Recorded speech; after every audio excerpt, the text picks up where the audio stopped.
Dinas Kesehatan temukan makanan berformalin. Diduga korsleting listrik bus terbakar di jalan tol. Ratusan warga serbu penukaran uang.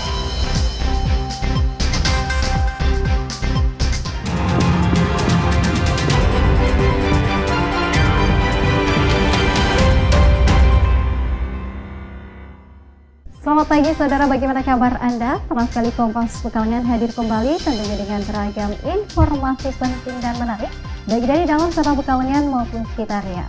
Saudara, selain ketiga berita tadi, berita mengenai berbagai persiapan jelang arus mudik dan balik lebaran akan mewarnai Kompas Pekalongan hari ini. Dan saya Mandisa Putri, inilah Kompas Pekalongan selengkapnya tentunya di Kompas TV, independen terpercaya.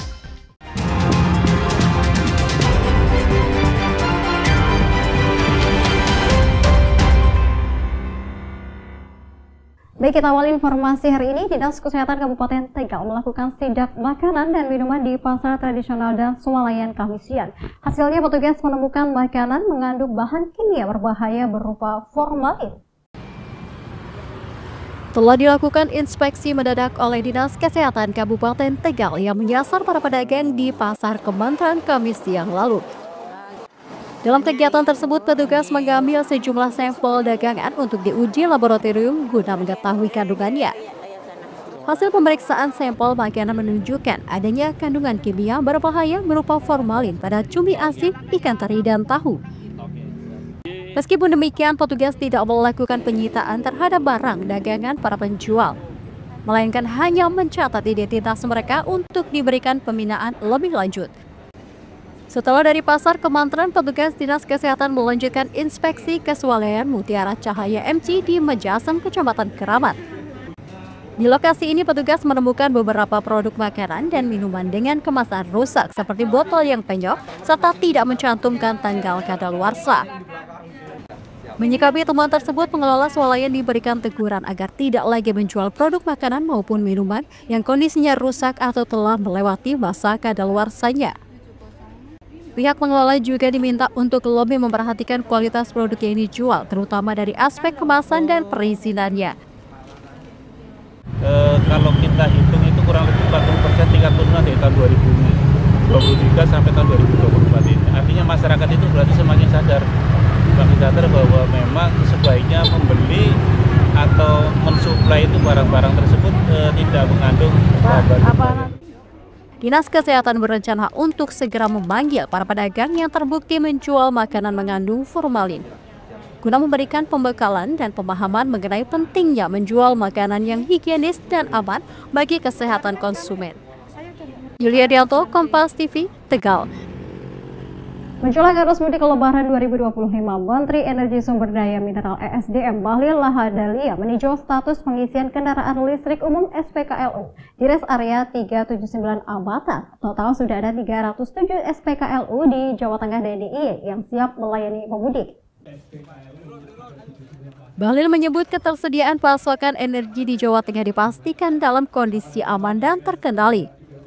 Pasokan listrik, BBM, serta LPG telah disiapkan dengan cadangan lebih dari 30%. Sementara pasokan listrik PLN mencukupi untuk lebih dari 20 hari. Menurut Bahlil, PT PLN telah meningkatkan kesiapan infrastruktur di berbagai titik strategis.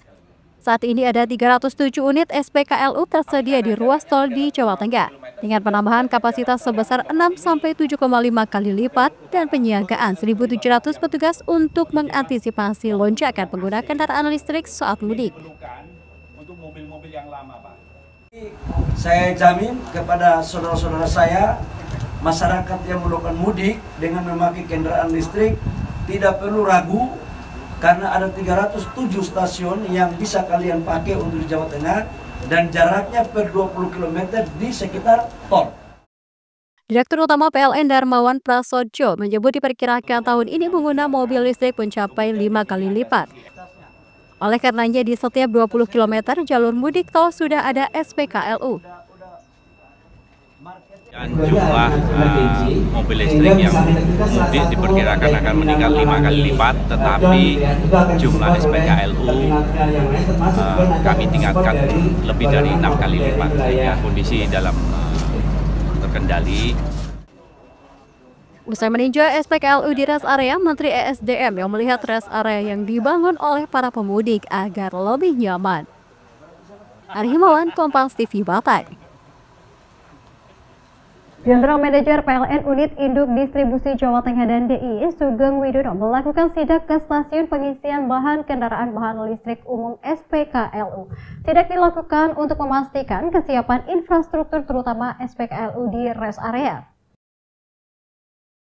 Dalam rangka memastikan kesiapan infrastruktur bagi pemudik yang menggunakan kendaraan listrik, General Manager PLN UID Jawa Tengah dan DIY Sugeng Widodo bersama jajaran manajemen melakukan inspeksi terhadap stasiun pengisian kendaraan listrik umum atau SPKLU di 3 rest area di Tegal. Saat ini, PLN UID Jateng dan DIY telah mengoperasikan 307 unit SPKLU di 190 titik dan 492 unit SPKLU di 92 titik dengan jumlah yang akan terus bertambah. Sugeng Widodo juga menghimbau para pengguna kendaraan listrik untuk memanfaatkan aplikasi PLN Mobile, terutama fitur Trip Planner yang memungkinkan perencanaan perjalanan dengan lebih nyaman dan efisien. Berharap sebagai wakil pemerintah, kami akan terus memperbaiki layanan, kami akan memfasilitasi kenyamanan Bapak Ibu menggunakan kendaraan listrik dengan SPKLU yang handal, SPKLU yang mampu memenuhi kebutuhan pengecasan kendaraan listrik Bapak Ibu sekalian. Salah satu pengguna kendaraan listrik, Yanuar, merasa terbantu dengan banyaknya SPKLU yang sudah ada di jalur mudik. Saya sangat bangga dengan PLN karena sekarang sudah secara fundamental sudah menerapkan semua tiap rest area dengan SPKLU. Sehingga kami sebagai pengguna EV merasa tidak khawatir lagi. Dimanapun kami harus membutuhkan untuk pengisian daya, sudah tersedia di rest area. Dengan adanya kesiapan SPKLU yang terus ditingkatkan, PLN berharap masyarakat semakin yakin untuk beralih ke kendaraan listrik sebagai bagian dari upaya menuju energi bersih dan ramah lingkungan. Tim Liputan Kompas TV, Tegal. Saudara, diduga korsleting listrik bus terbakar di jalan tol. Informasi selengkapnya sesaat lagi.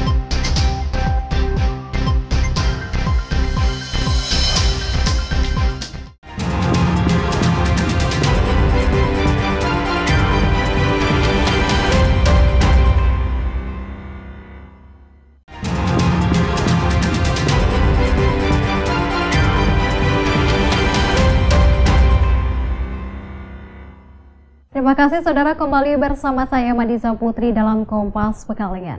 Saudara, sebuah bus yang hendak menuju Jakarta ludes terbakar di Jalan Tol KM 419 Krapyak Kali Kangkung. Tidak ada korban jiwa dalam peristiwa ini.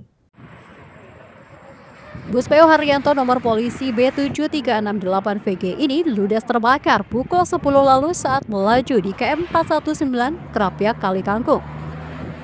Beruntung saat kejadian bus tersebut tanpa muatan penumpang. Sementara sopir Andika dan Kernet Diono berhasil meloloskan diri dari maut. 2 unit PMK yang tiba di lokasi berhasil memadamkan, namun kondisi bus sudah ludes terbakar. Menurut sopirnya ini mau ambil penumpang ke Jakarta, tapi posisi kebakarnya tidak ada penumpang, Pak. Kosong Mas ya? Ya kosong, oke. Nggak ada korban nih Mas? Nggak ada. Sopirnya? Sopirnya ini sudah selamat. Selamat Mas ya? Menurut keterangan Giono, sebelum terbakar bus pecah ban bagian belakang dan diduga terjadi gesekan. Sadat Muji, Kompas TV, Semarang. Saudara, aksi tolak pengesahan RUU TNI oleh mahasiswa di Kota Semarang berlangsung ricuh. Peserta aksi yang mau memasuki gedung DPRD Provinsi Jawa Tengah dihalau petugas kepolisian yang menjaga aksi demo.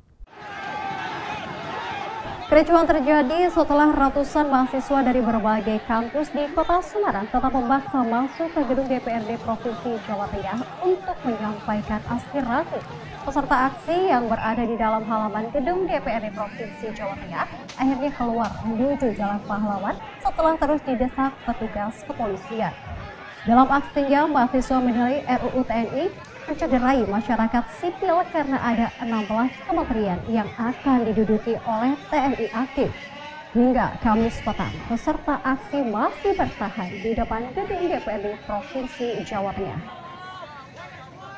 Saudara Kapolri Jenderal Listio Sigit Prabowo melakukan kunjungan persiapan arus mudik di Kabupaten Brebes. Salah satu titik yang menjadi kunjungan yaitu Posko Terpadu Operasi Ketupat Candi 2025 di gerbang eksit tol Bajakan. Dalam kunjungannya ke Jawa Tengah, Kapolri Jenderal Listio Sigit memastikan kesiapan program Valet and Ride yang diinisiasi Polda Jawa Tengah untuk menyambut mudik Lebaran. Program Valet and Ride adalah layanan gratis bagi pemudik motor. Pemudik dari arah Jakarta dan Jawa Barat yang melintasi Brebes, motornya akan diangkut truk, sedangkan pemudik dan penumpang naik bus. Rute layanan ini dari checkpoint di Brebes menuju kota Semarang. Program ini berlangsung 7 hari mulai 24 hingga 30 Maret dengan 3 kali keberangkatan setiap hari. Setiap hari akan diberangkatkan 9 bus, 6 truk pengangkut motor, dan 3 mobil patwal dengan total kapasitas 270 pemudik dan 144 motor. Selama 7 hari ditargetkan 1.890 pemudik terlayani. Kita pastikan dan kita minta kepada seluruh jajaran untuk tetap mempersiapkan diri dengan sebaik-baiknya. Kemudian juga ada tambahan-tambahan jalur tol fungsional dan juga rest area yang bisa dimanfaatkan oleh masyarakat, dan kita minta bahwa mudik kali ini pelayanannya betul-betul bisa dimaksimalkan. Tahun kemarin sudah baik, tahun ini kita bisa tingkatkan. Program Valet and Ride ini diharapkan dapat membantu mewujudkan mudik yang aman dan nyaman, khususnya bagi pengguna sepeda motor. Willy Herdianto, Kompas TV, Brebes. Saudara, ratusan warga serbu penukaran uang. Informasi selengkapnya sesaat lagi.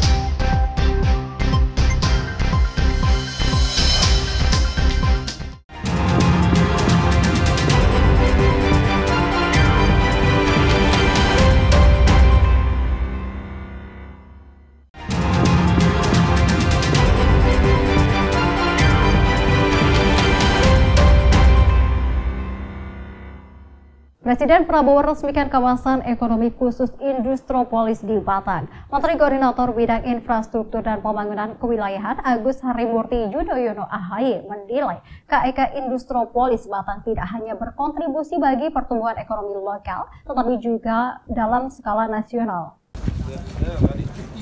AHY dalam kunjungannya ke KEK Batang, keberhasilan suatu kawasan industri tidak hanya bergantung pada hadirnya investasi, tetapi juga pada kesiapan infrastruktur yang mendukung. Karena itu, pentingnya jalan yang memadai dan konektivitas yang lancar, sistem distribusi logistik yang efisien agar investasi bisa berkembang dengan optimal. Infrastruktur memiliki peran penting dalam pembangunan ekonomi agar investasi bisa berjalan baik. Dukungan infrastruktur dasar seperti jalan, konektivitas, dan distribusi logistik harus dipastikan lancar dan efisien. Kita harapkan kontribusi yang baik untuk nasional.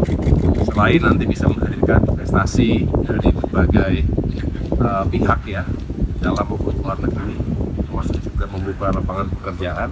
Mudah-mudahan KEK ini benar-benar hadirkan progres yang baik.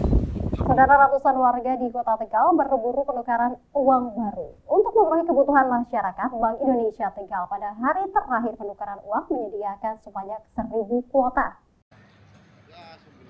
Ratusan warga Kota Tegal antusias menukarkan uang baru di Gedung Hanggawa, Kota Tegal. Kegiatan ini diselenggarakan oleh Kantor Perwakilan Bank Indonesia Tegal bersama Himpunan Bank Milik Negara Himbara dalam program Serambi Semarak Rupiah Ramadan dan Berkah Idul Fitri. Penukaran uang baru ini berlangsung 2 hari dengan kuota 1.000 orang per hari. Masyarakat harus mendaftar terlebih dahulu melalui aplikasi pintar. Salah seorang warga Sundari mengaku senang bisa menukar uang baru tanpa antri dan berdesakan. Uang baru ini rencananya akan dibagikan sebagai THR saat Lebaran. 2.700.000. Pecahan berapa aja? Ada 20-an, terus 10, 5 ribuan, sama 2 ribu. Nukernya gimana? Susah apa mudah? Mudah lah. Lebih mudah tahun ini ya? Iya, alhamdulillah. Ini uangnya rencana mau buat apa, Mbak? THR dong, saudara-saudara. Iya. Tiap orang dapat menukarkan uang baru maksimal 4,3 juta rupiah. Satu paket terdiri dari pecahan Rp1.000, Rp2.000, Rp5.000, Rp10.000, Rp20.000, dan Rp50.000. Ini Hadianto, Kompas TV, Tegal. Terima kasih saudara, informasi tadi sekaligus menutup Kompas Pekalongan hari ini, dan Anda bisa menyimak video tayangan kami di YouTube Kompas TV Pekalongan. Kami semua undur diri dan jangan lupa tetap saksikan serangkaian program berita di Kompas TV, independen terpercaya.